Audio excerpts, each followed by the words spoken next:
பயந்துட்டாங்க. பயந்துட்டாங்க. 4 நாள் வீட்டுக்குள்ள கூட்டிட்டு போன போட்டு வீட்டு எதுவும் உடைச்சிருவாங்களா, எதுவும் கைது பண்ணுவாங்களா, ஒரு முக்கியமான ஸ்டாலினுக்கு நெருக்கமான ஒரு ஆண்ட கூப்பிட்டு ஸ்டாலினங்கள் எதுவும் நடவடிக்கை எடுப்பாங்களான்னு கேட்டாங்க. இல்ல அங்க இருக்க மாதிரி ஐடியா இல்ல, உன்னை கைது பண்ணா நீ பெரிய ஆளா சொல்லி கைது பண்ண மாட்டான்னு சொல்லிட்டாங்க. சொன்னதுக்கு அப்புறம் தான் வீடியோ ஸ்டாலினங்கள் உங்களுக்கு என் மேல கோபம் இருந்தா நீங்க என்ன பண்ணுங்க, ஆனா என் ஆள்ல விட்டுங்க. நீங்க என்ன ஏதாவது பண்ணணும்னா நான் ஒண்ணு வீட்டுல இருப்பேன், இல்ல ஆபீஸ் இருப்பேன். வீடு எங்க இருக்கு? ஆபீஸ்க்கு மேல இருக்கு. ஆபீஸ் இருக்கு, வீட்டுக்கு இருக்கு. இவங்கிட்ட யாரா மைக் குத்துது? ஏய் இறங்கடா கீழே, எச்சி இறங்க கீழே இறங்க. பெரிய மனுஷன் வந்து பேசுங்கிற இடத்துல ஏறி நின்று பேசுங்கிற இவங்கிட்ட மைக் குத்த ரொம்ப நேரம் பேசணும் பார்த்து தெரியாது. டேய் 15 வருஷமா உனக்கு பேசுகிற டைம் குத்தாச்சுல்ல, ஒரு இதுவும் பிடுங்கல.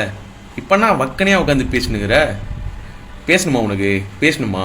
முதல்ல கீழே இருக்கு, போய் ஒரு கவுன்சிலர் ஜெயிச்சுட்டு அப்புறம் வந்து பேசு.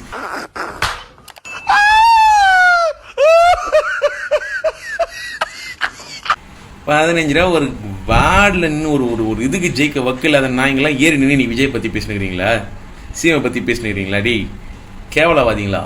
இவ்வளோ நாள் முக ஸ்டாலின் விட்டு கிளிகிள்னு கிழிச்சிங்க, நான் குத்துட்டாரா, பெத்தையே குத்துட்டாரா உங்களுக்கு? இடி வெக்கமே இல்லாமல் இறந்து பொழைச்சலாம் நீ சோறு தின்னுமா ராஜா? உங்களுக்கு ஒன்று சொல்லவா, நீ உங்க ஒன்றும் வாங்க ஒவ்வொரு ஊராக போங்க, போயிட்டு எங்கன்னா கீழே எதனா கோயில் வாசலாக 10 கீழே உட்காந்துங்க, குத்த வச்சு உட்காந்துங்க.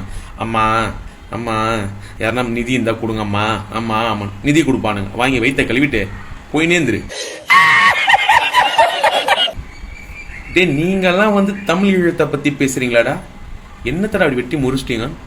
எப்படி கடல் கடந்து இருக்கிற அந்த நாட்டுக்கு நீ இங்கேருந்து ஊன் ஒன்று தான் தைரியசாலி வச்சு காலையும் போக வேண்டியதானே, அங்கே போய் போர் இட வேண்டியதானே, அங்கே போய் போராட்டம் நடத்த வேண்டியதானே, அங்கே போய் காலை வச்சா காலையே வெட்டுவானுங்க தெரியல.